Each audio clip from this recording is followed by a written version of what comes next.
Sebagaimana yang kita saksikan pada saat ini, banyak umat Islam yang melalaikan sholat, lalai mengerjakannya, lalai waktunya, lalai menjaga kewajiban dan sunnah-sunnahnya, bahkan lalai sampai meninggalkannya. Bahkan ada yang tidak sholat sampai bertahun-tahun pun ada, yang sholatnya seminggu sekali ketika Jumatan pun banyak, bahkan Jumatan pun enggak banyak.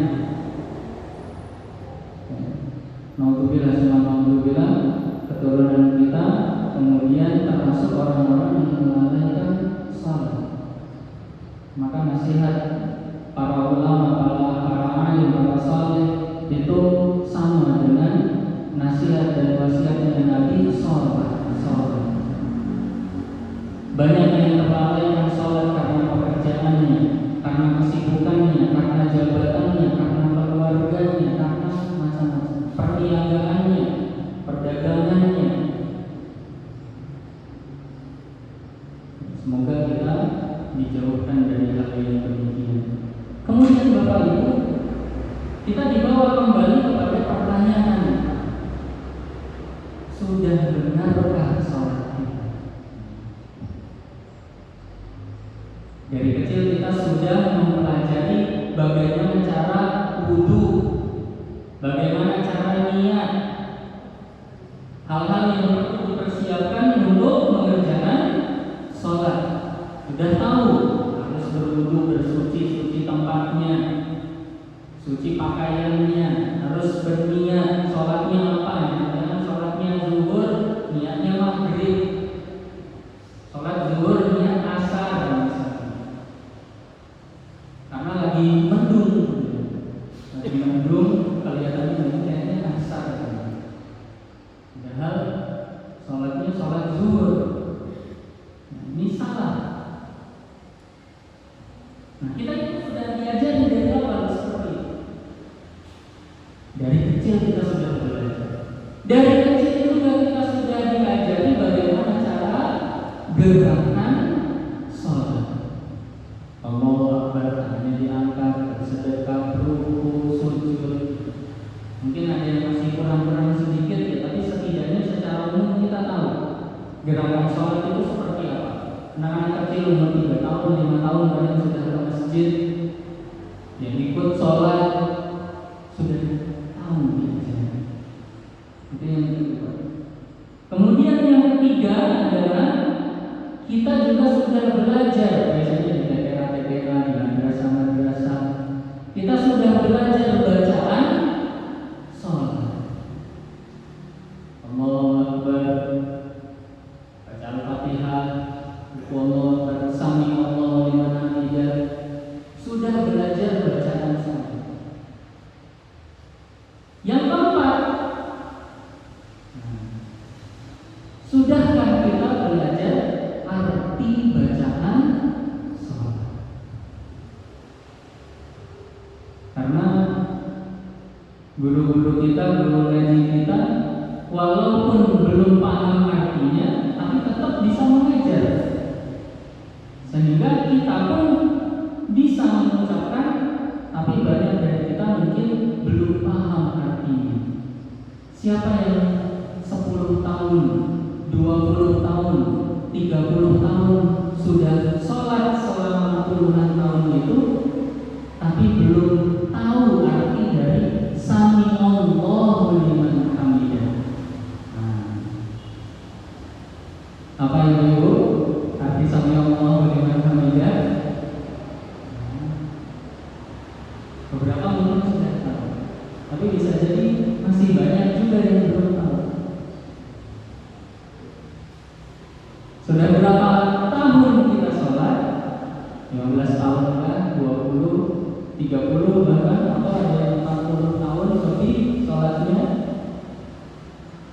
Tapi ternyata yang dibaca setiap kali sholat Sami Allahu liman hamidah belum tahu. Oke, belum tahu artinya, tapi saya sudah tahu satu artinya. Oke, sudah tahu artinya.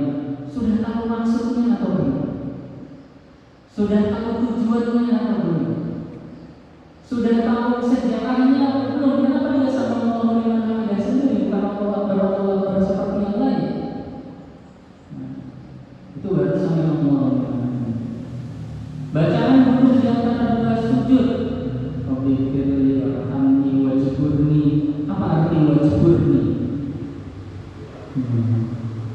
Saya tanya sama santri, apa arti wajibur?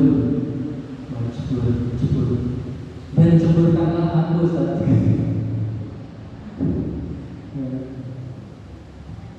Jadi, pokoknya cebur, bahasa Indonesia kan banyak mirip sama bahasa Arab nih. Dan ceburkanlah aku, mana ada artinya dan ceburkanlah aku. Wa'afini artinya apa? Dan maafkanlah aku. Belum lagi bacaan-bacaan yang lain. Belum lagi maksud dari setiap bacaan, maksud dari setiap gerakan. Inilah mungkin yang menjadikan bangsa Indonesia ini, Indonesia itu jumlah populasi muslim terbesar dunia, jumlah masjid terbanyak dunia. Jumlah masjid di Indonesia itu paling banyak di dunia.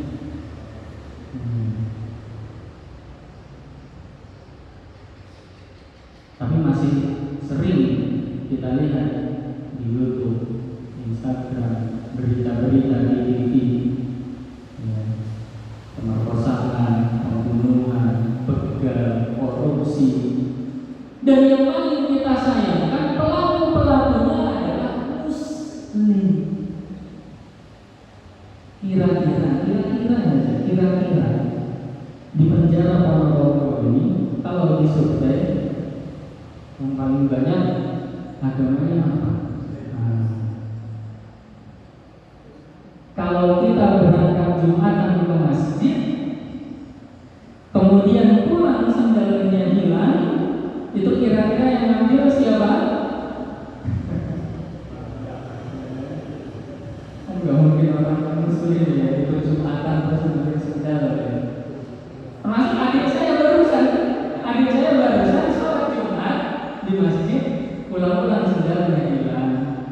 Mungkin sandalnya agak bagus gitu, orang yang ditukar gitu aja. Harusnya kalau ditukar ditulisi ya, ini sandalnya saya tukar. Jadi dia tahu mana yang ditukar. Kalau nggak ditulisi kan nggak tahu.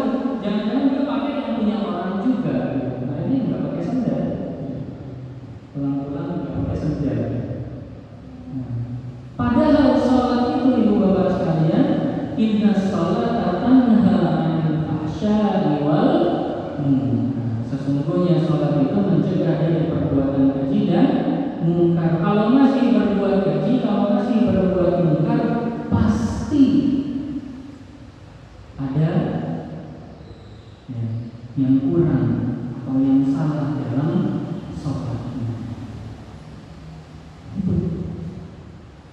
Jangan-jangan sholatnya hanya dilakukan sebagai rutinitas atau penggugur kewajiban. Jangan-jangan nggak tahu bahwasanya sholat itu dia berhadapan dengan Allah Subhanahu wa Ta'ala.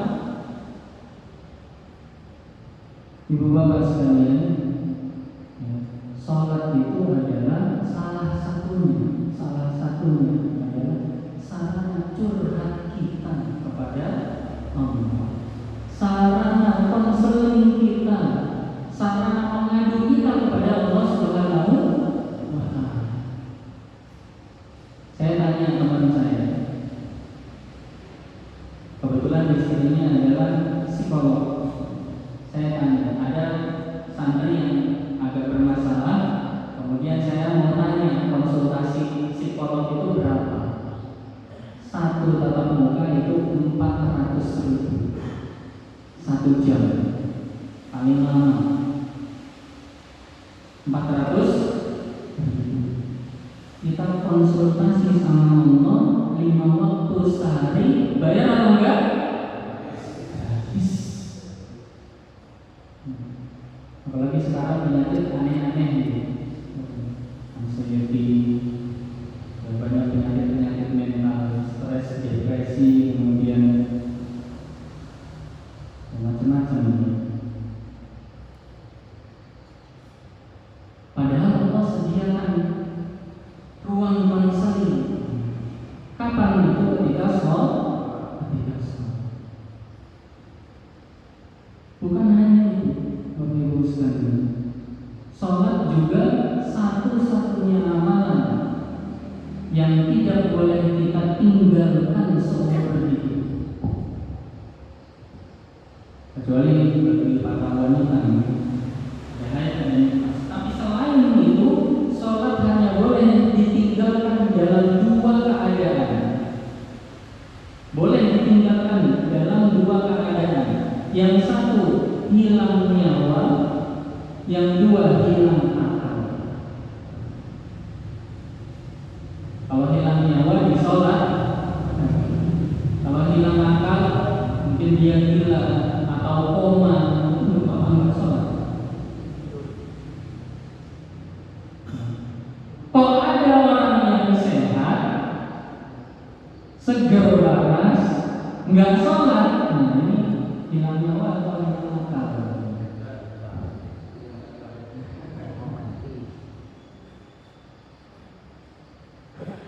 Itu saking pentingnya sholat. Sallu qaiman dan rasul. Fa in lam tastati fa qa'idan, fa in lam tastati fa 'ala janb. Salatlah sambil berdiri, kata Rasul.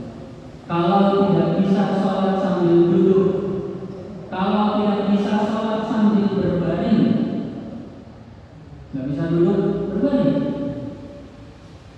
Kalau nggak bisa berbaring, pakai isyarat sebisanya. Kalau nggak bisa, ya sholatkan.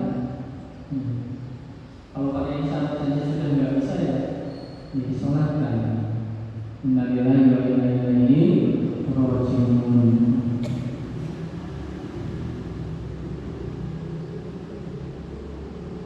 Maka begitu penting sholat, sampai Rasulullah itu memerintahkan kita untuk mendidik anak-anak kita sholat. Muru auladakum bis-shalah wa hum abna'u sab'i sinin. Perintahkanlah anak-anak kalian untuk sholat umurnya 7 tahun. Jadi ketika umur 7 tahun kita diperintah untuk mengajarkan anak-anak kita untuk sholat. Walaupun ada juga yang sebelum 7 tahun sudah diajari sholat, boleh saja diajak ke masjid selama tidak mengganggu jamaah yang lain. Kalau ternyata mengganggu, ya jamaahnya harus legowo, itu saja. Karena ada orang-orang yang belum paham. Saya pernah bertanya kepada salah seorang syekh dari Palestina, dari Gaza, mengisi kajian, kemudian saya tanya, mengisi kajian di pondok. Kemudian saya bertanya, wahai syekh, bagaimana hukumnya membawa anak-anak ke masjid yang dia tahu anak itu akan ramai di masjid? Kemudian syekhnya menjawab, boleh membawa anak-anak ke masjid asal didampingi dan bisa dijamin bahwasanya anak itu bisa kalem minimal selama sholat. Ketika zikir main-main juga apa-apa. Tapi kalau dia tahu anaknya itu sulit diatur, sukanya ramai dan lain sebagainya, maka sebaiknya tidak dibawa ke masjid. Karena apa? Karena anak-anak itu ibu bapak masih maksum, masih terbebas dari dosa. Kemudian kalau dia ramai di masjid sehingga mengganggu kekhusyuan jamaah di masjid, yang dosa siapa? Yang dosa orang tua yang bawa dia ke masjid. Ini kata syekhnya, bukan kata saya. Kata syekhnya. Maka ada baiknya mengajarkan anak-anak untuk bisa menghormati masjid terlebih dahulu, minimal ketika sholat. Dan saya praktekkan juga umur 5 tahun itu sudah bisa. Kamu diam ya, bisa diam sholat. Setelah sholat lain-lain silahkan.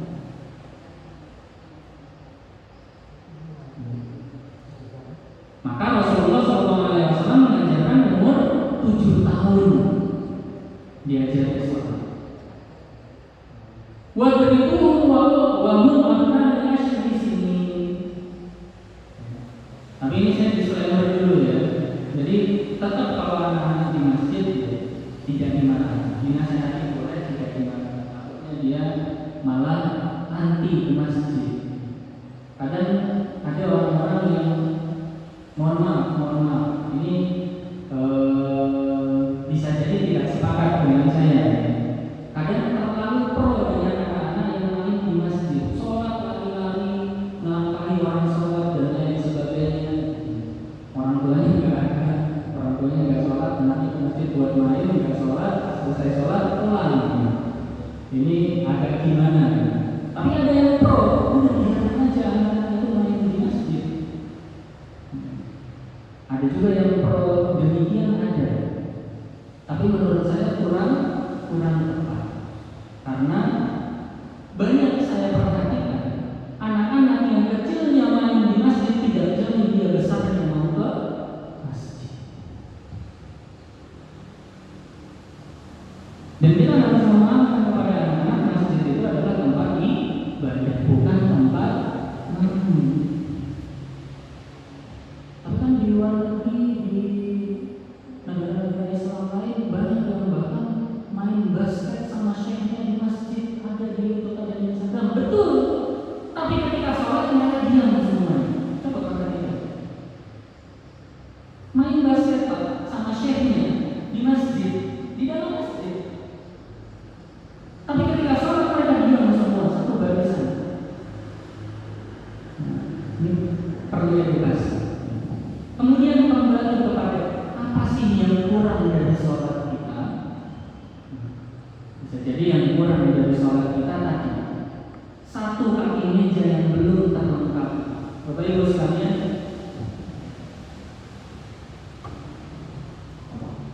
meja ini kakinya 4. Tadi kita sampaikan ada persiapan. Kita bahasakan khusyuk persiapan, wudunya, sucinya dan lain sebagainya.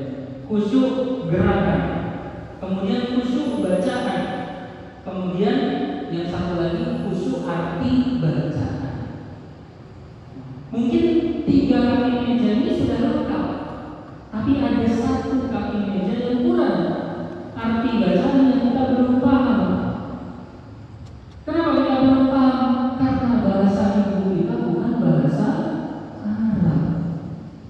Beda sama orang-orang di Arab sana, nggak perlu diajari, mereka udah tahu arti bacaan sholat. Kalau kita sholat wajib menggunakan bahasa Arab, sedangkan bahasa ibu kita bukan bahasa Arab. Permasalahannya di situ. Makanya dulu ada di Malang gitu, sholatnya pakai bahasa Indonesia. Allah besar. Ya niatnya mungkin baik, tapi tidak sesuai dengan syariat yang diajarkan. Maka satu kaki ini kalau hilang atau tidak sempurna, jomplang mejanya, tidak seimbang mejanya. Padahal sholat itu adalah amalan yang pertama kali dimintai pertanggungjawaban di akhirat kelak. Awal ma yuhasabu 'alaihi al-'abdu yaumil qiyamah as-shalah. Ibadah yang pertama kali dimintai pertanggungjawaban di akhirat nanti, di yaumil qiyamah nanti adalah sholat. Nah, setelahnya yang penting, paling sholat sa'irul 'amali wa in fasada sa'irul 'amali. Kalau sholatnya baik seluruh amalannya. Kalau sholatnya buruk seluruh amalan. Alhamdulillah sholat kita buruk sehingga ya, hajinya tergelincir, kemudian umrohnya tergelincir, sedekahnya, infaknya tergelincir. Jadi memang penting untuk kita untuk melengkapi kaki yang keempat, yaitu memahami arti bacaan sholat.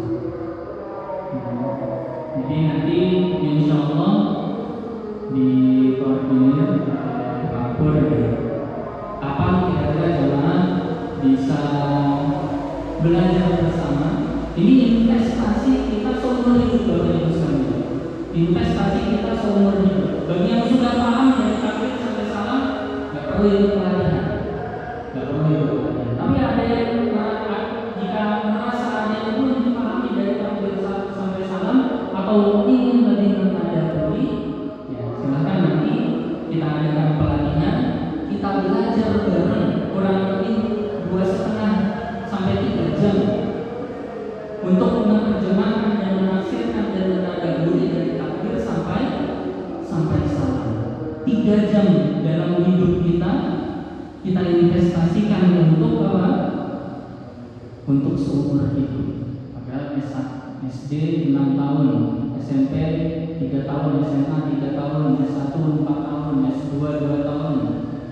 Ya, ini mau kita investasi ini 3 jam saja. 3 jam investasi untuk diri kita ya, sampai